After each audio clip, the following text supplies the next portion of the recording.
What is up, tube users? I'm the Stereotypical Gamer, and welcome back to another fantastically fun games for under $15. Today, with the celebration of the Fallout TV show coming out, I thought it would be a great time to revisit the classic Fallout 3 Game of the Year edition. And I think Bethesda is doing a sale for the Fallout show because all of the Fallout franchise is on sale right now, and Fallout 3 Game of the Year edition is right now only $5, which is a great price for a great game. But honestly, a 16-year-old game, it's kind of iffy if it holds up. I think just because I played it back in the day and I have such nostalgia for this game because this is one of the only games that I ever 100% completed. It holds a special place in my heart, so I have a lot of nostalgia for this game, but I think people coming into the Fallout series, maybe just coming in, watching the show, and wanting to try the game, I don't think Fallout 3 holds up quite as well as other Fallout games.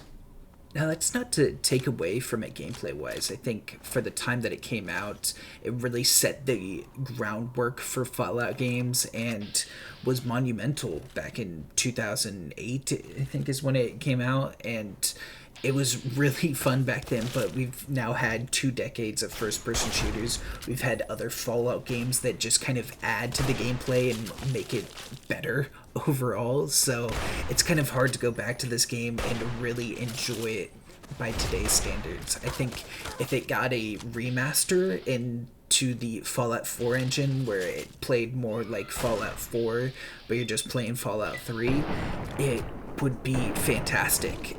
But as it is right now, base game, it's not really that great gameplay wise. But I think if you go into this game looking at it differently, not looking at it as a first-person shooter, kind of looking at it as like a Fallout 1 or Fallout 2, using the VAT system to your advantage and kind of making this open-world survival game a turn-based like combat style almost with VATs, it actually becomes fun and interesting because the gunplay it's really bad in this game. It's like full bloom. You never can really aim down your sights except for with snipers, and even then it's kind of just a hit or miss if any of your shots are actually going to land. It's just kind of random where they actually go. So using the VAT system to get like a percentage chance to cripple different parts of enemies' bodies really does make the combat at least a little bit more fresh and exciting. I think with the other Fallout games where you are actually able to land shots if you're good enough from even long distance, close distance, if you aim down sights, that was just such an upgrade gameplay wise that coming back to when that wasn't a thing is really hard to do. And that's really my only complaint about this game. I think everything else, just story-wise, exploration-wise, it all is just so great and still holds up really well. So if you go into it not for the gameplay, but for the story and for the exploration that you do, this game is fantastic. I honestly think Fallout 3 exploration was my favorite of all the Fallout games. I think Fallout 4 was pretty good just because of the vibrant colors that the world had compared to New Vegas and Fallout 3 where it's a lot more gloomy, but just the plethora of Easter eggs that you find in the Capital Wasteland of Fallout 3, the different kind of maze-like ways to get to certain areas that are blocked off, like getting to GNR and stuff through like the main quest. You have to maze your way through different metro areas. I kind of enjoyed that. Although it does get kind of confusing sometimes knowing which metro to get to certain areas. once you figured it out, I actually thought it was pretty fun just kind of going through that, where no other Fallout game really does that. And I honestly don't think you can get the base Fallout 3 game. It's only the Game of the Year, which comes with all of the DLCs for Fallout 3, and I think the DLCs that Fallout 3 had were the best of any Fallout game. Mothership Zeta was one of my favorites. The Enclave that like brings you up to level 30 was super cool. Yeah, just some of the best overall DLC content, honestly, of any game. I think Fallout 3 really nailed it. I mean, just having a Easter egg part of your base game and making an entire DLC out of it is just so crazy and so cool. I absolutely loved every single one of them. The Pit was another fantastic one. I loved going to like Pittsburgh and seeing the like slave uprising there. That was a great DLC. And then there was like the riverboat docks or something like that, where you go to on a drug trip in like the Louisiana South or something like that. I can't remember exactly where it was, but they're all fantastic DLCs. Best played after you're done with the story, but all of them work to make a really great game that just adds to how great of a story just Fallout 3 is in general. And I really like that you follow your character throughout their entire life of the story. Like, you literally start the game from birth, go through your childhood, become an adult, and then finally go outside the vault and go exploring, and just not really having a direction once those vault doors open. All you have to go on is your dad went outside the vault prior to you, and you need to go find him. That's all you have to go, and you just have this whole open world to explore. The just first opening of the vault doors and going outside for the first time, getting that light shined upon you for the first time, and seeing the Capital Wasteland all around you.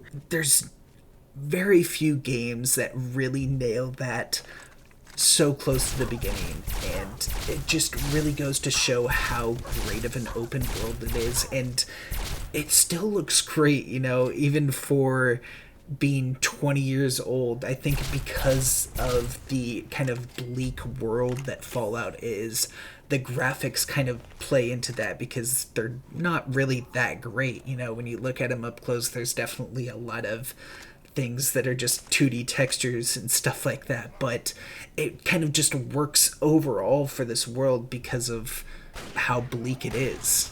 And why I love the story of just going through and just knowing the backstory of all these different locations through logs and books and stuff like that throughout the Commonwealth.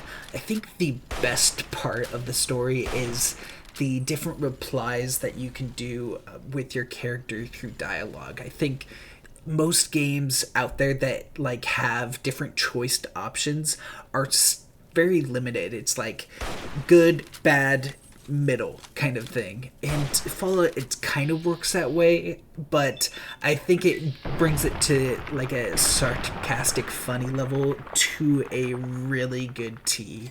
I always try and choose the sarcastic, funny options or the evil options, just because I like to see what the replies to people are, because a lot of them are different just based on those replies. And it's just such a refreshing feel, because a lot of games where you play as the main character and you're able to reply in different conversations, they're just kind of bland. And I think Fallout does a really good job of giving you a lot of different options that kind of play out differently, even though it kind of gets the whole story together. Even though it doesn't matter which option you choose, it will all come out the same in the end. Just seeing all these different options and seeing the first part of the conversation just change based on that is really good. And it's a great way of storytelling. one of my favorite things with open world games is finding different Easter eggs, and I think the Easter eggs in Fallout 3 are some of the best in gaming, whether it just be a random door in the middle of nowhere that just says fuck off, or a hidden secret rock right behind where you start out that gives you some really good starting gear.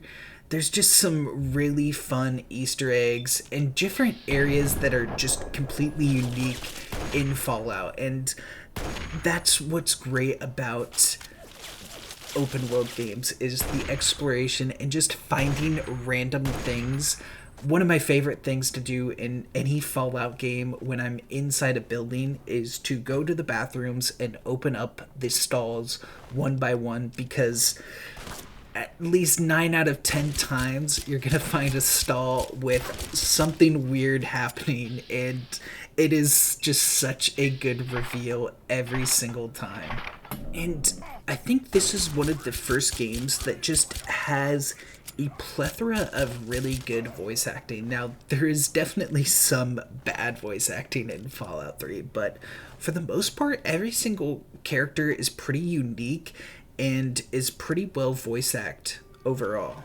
And I think that's a thing that really helps solidify the quests in this game, because a lot of the quests are kind of basic. It's just your go fetch an item, go clear out some hostiles, go kill a certain enemy kind of quest. But the storyline for the quest and the voice acting of the people in the quest line are so well done that each quest, just you kind of get lost in it. It doesn't really just feel like a fetch quest or a kill quest that we're used to in other games. It really feels like you're kind of in this story.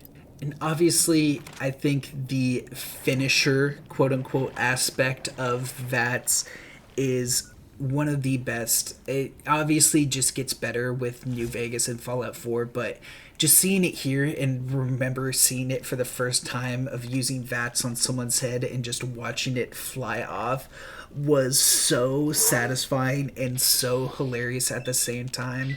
It's a majority of the reason why I love VATS. It's not really for the aim assist, while the aim assist is great. It's really to see those slow motion kill cams, because it really never gets old. But that's all I have for you guys today. I hope you enjoyed the video. Make sure to leave a like. Go check out Fallout 3 on Steam if you don't already have it for $5. It is a fantastic game to at least try out and see if you think it still holds up today. Let me know what you guys think in the comment section, and make sure to hit that subscribe button. I'll catch you in the next one. Peace.